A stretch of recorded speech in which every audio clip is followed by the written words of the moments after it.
What up, what up, what up? It's your man, Philly Nate. This week in the LyftZone, we're going to be talking about how people try to cheat on the Uber pool and the Lyft share. Stay tuned.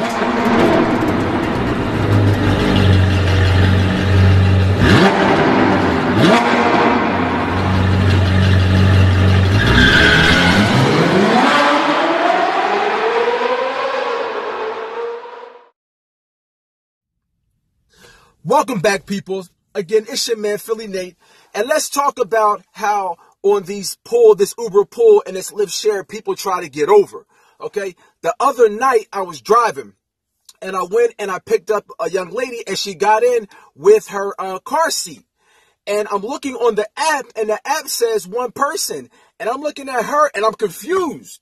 So I asked her, like, hey, did you forget to put the other person in?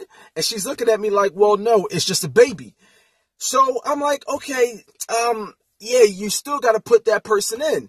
And she's like, well, it's a baby. I said, yeah, but the baby is taking up another seat. So if it's you and her, it has to be two people, not one. So no problem. I show her how to change it on the app because you as a driver can't change it. Like you can notify, which in the app, it will notify her. But what I usually do is I usually ask for the person's phone and I'll do it. It says edit driver on the Lyft app. So I do that, change it, and she's like, oh, well, I didn't know that. I always do it like that. And I'm like, really? Okay. Drive her to our destination, get out. So that happened one night. Then the next night I get in and it's a woman and her daughter probably had to be like 8 or 9 years old. So they both get in the car. I'm looking at the app, and the app says one person.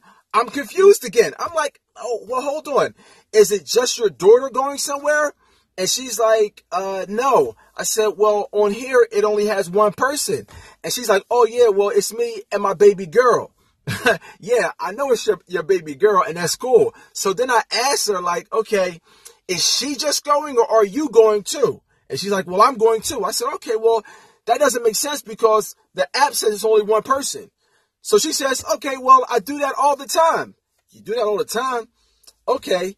Yeah, we're not going to do this this night. So, all right, you got to change it. She's like, why? I'm like, because you got two people. So she's like, okay, but I do this all the time. So we keep going back and forth. And then I'm like, okay, well, what happened? Then I had to really break it down to her. Like what happens is the algorithm for Uber or Lyft knows how many people is in the car based on what you put in the app. So if my car holds 6 people, but for the Uber pool, it only usually gives me 4 people.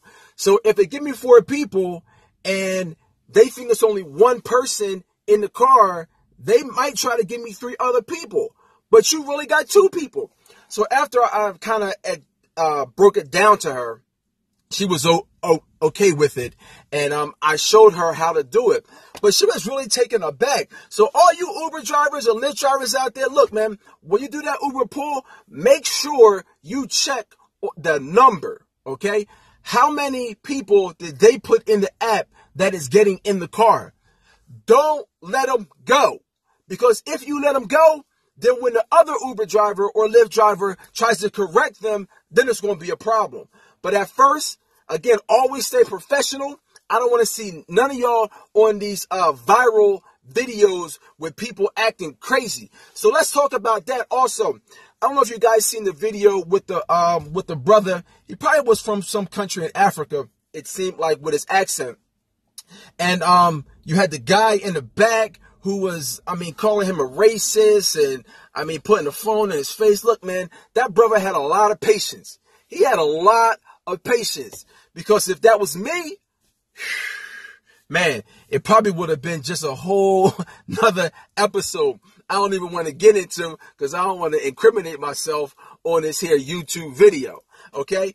But, look, if something like that happens, y'all, just be patient. That brother showed a lot of patience. Just be patient. What I probably would have done is I probably would have stopped the car and tried to get out, and I probably would have pulled out my car.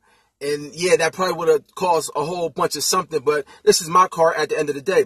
Once I shut the Lyft app off, now it's my car.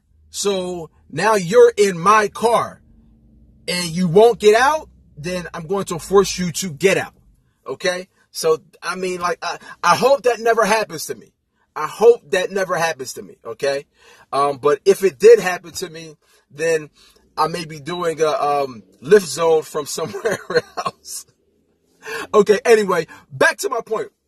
Back to my point is that drivers, when y'all out there, make sure y'all paying attention to the number of riders that is being put on your app. Okay, because some of these people be trying to get away with it and they gotta pay. And even if you have an SUV and 5 people try to get it, that happened also the other day. I had a Uber where they tried to get him. It was 4 kids and an adult, but they picked Uber X. Nah, man, you gotta put XL. You gotta put XL. You can't put X because now that's extra poundage on my car. I'm gonna get a lot of slack for this, I know. But you're putting extra poundage on my car and you're not paying me. Okay? So I made him get out. I said, well, look, tell him to cancel the ride and order a Uber X because I can't do it. I told him that. All right, man. It's your man, Philly Nate. Like this, comment, share it. If you have any other comments or you want me to talk about something, put it in the notes, man. Take